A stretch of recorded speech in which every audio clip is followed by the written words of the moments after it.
Hi friends, நான் உங்கள் Sumathi. Welcome to Pattoos food zone. இன்னைக்கு நம்ம என்னோட ஸ்டைலில் லேசி சிக்கன் வித் சப்பாத்தி எப்படி பண்ணுறதுன்னு பார்த்துடலாம். இது பண்ணுறதுக்கு ரொம்ப நேரம்லாம் டைம் எடுக்காது. அரை மணி நேரத்திலேயே சப்பாத்தியும் சைடிஷையும் நம்ம ரெண்டுத்தையும் ஒரேடியாக பண்ணிடலாம். வீடியோக்குள்ளே போகிறதுக்கு முன்னாடி இப்போ தான் ஃபஸ்ட் டைம் நம்ம சேனலை பார்க்குறீங்கன்னா குயிக்காக ஒரு சப்ஸ்கிரைபை போட்டுருங்க. வாங்க வீடியோக்குள்ளே போகலாம். ஃபஸ்ட்டு சப்பாத்திக்கு மாவு ரெடி பண்ணிடலாம். ஒரு பவுலில் 2 கப் அளவுக்கு கோதுமை மாவு சேர்த்துக்கலாம். இது கிட்டத்தட்ட 1/2 கிலோ அளவு மாவு. இப்போது மாவுக்கு தேவையான அளவு உப்பு சேர்த்துடலாம். நான் 1/2 ஸ்பூன் அளவு உப்பு சேர்க்குறேன்.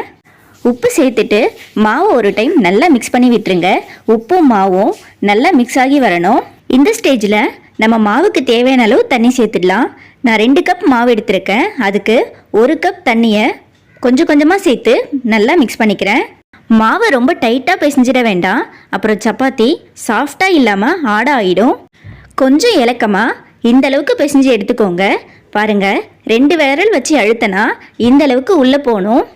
நம்ம மாவை எந்த அளவுக்கு இலக்கமாக பிசைகிறோமோ அந்த அளவுக்கு சப்பாத்தி சாஃப்டாக வரும். இந்த மாவை ஒரு பிளேட் போட்டு மூடி 10 நிமிஷத்துக்கு ரெஸ்ட் விட்டுடலாம். இப்போ நம்ம சிக்கன் கிரேவிக்கு சிம்பிளாக ஒரு மசாலா ரெடி பண்ணிடலாம். இதுக்கு 2 பட்டை, 3 கிராம்பு, கொஞ்சமாக மிளகு, 3 ஏலக்காய், 1 ஸ்டார் பூ எல்லாத்தையும் சேர்த்துக்கலாம். கூடவே 6-7 பல் பூண்டு, 1 ஸ்பூன் அளவு சுக்கு பொடி சேர்த்துக்கலாம். உங்ககிட்ட சுக்கு பொடி இல்லைன்னா ஒரு துண்டு இஞ்சி கூட சேர்த்துக்கோங்க. பாருங்கள், இந்த அளவுக்கு அரைஞ்சிருந்தால் போதும். இது இருக்கட்டும். இப்போ ஒரு பவுலில் 300 கிராம் அளவு சிக்கனை க்ளீன் பண்ணி வச்சுருக்கேன். அதை உள்ளே சேர்த்துடலாம். நீங்கள் எக்ஸ்ட்ரா சிக்கன் எடுக்கிறீங்கன்னா அளவுகளை கொஞ்சம் கூட்டிக்கோங்க. இது கூட 2 பெரிய வெங்காயம் கட் பண்ணி வச்சுருக்கேன். அதையும் உள்ளே சேர்த்துடலாம். கூடவே 2 தக்காளி கட் பண்ணி வச்சுருக்கேன். அதையும் உள்ளே சேர்த்துடலாம். தக்காளியை ஸ்கிப் பண்ணாதீங்க. ஃப்ளேவருக்காக 1 பச்சை மிளகாவை இது போல் உடச்சி சேர்த்துடலாம். கூடவே 2 கொத்து கருவேப்பிலை சேர்த்துடலாம்.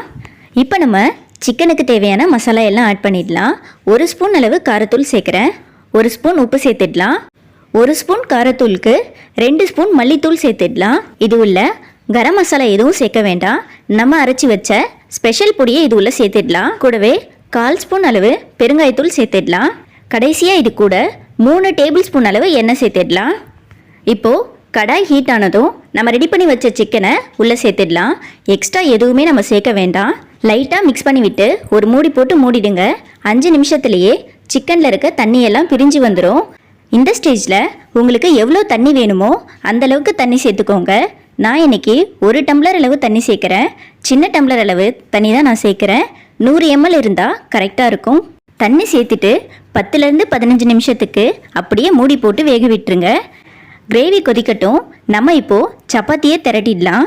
ஒரு பிளேட் இல்லை, சப்பாத்தி கட்டையில் கொஞ்சமாக மாவு ஸ்ப்ரெட் பண்ணிவிட்டு உங்களுக்கு எந்த சைஸ்க்கு மாவு வேணுமோ அந்த சைஸ்க்கு உருண்டையாக எடுத்து உருட்டிக்கலாம்.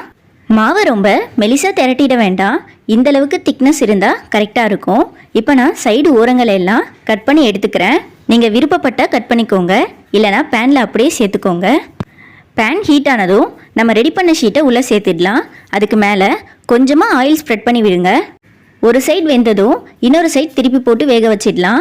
இதுக்கு மேலேயும் கொஞ்சமாக ஆயில் எடுத்து இது போல் ஸ்ப்ரெட் பண்ணி விடுங்க.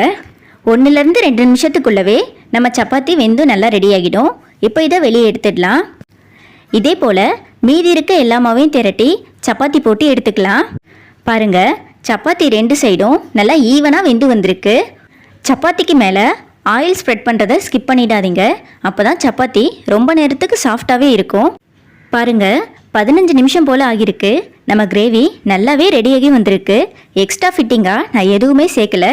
அப்பப்போ மூடியை ஓப்பன் பண்ணி கிளறி விட்டால் போதும். சப்பாத்திக்கு கிரேவி ரொம்பவே சூப்பராக ரெடி ஆகிடுச்சு. இந்த ஸ்டேஜில் உங்கள்கிட்ட கொத்தமல்லி இருந்தால் 1 கைப்பிடி அளவு கட் பண்ணிவிட்டு சேர்த்துக்கோங்க.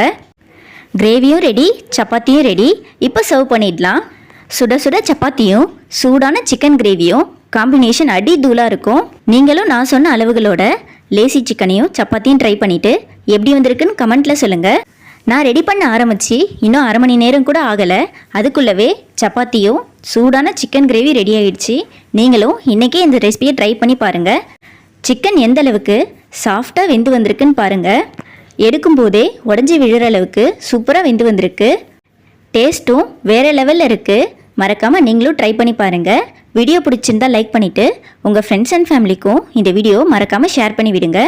இதே போல் நிறைய சூப்பரான வீடியோஸ்லாம் வேணும்னா மறக்காமல் நம்ம சேனலை சப்ஸ்கிரைப் பண்ணி வச்சுக்கோங்க. இன்னொரு ரெசிபியோட நான் உங்களை மீட் பண்ணுறேன். அது வரைக்கும் பாய்.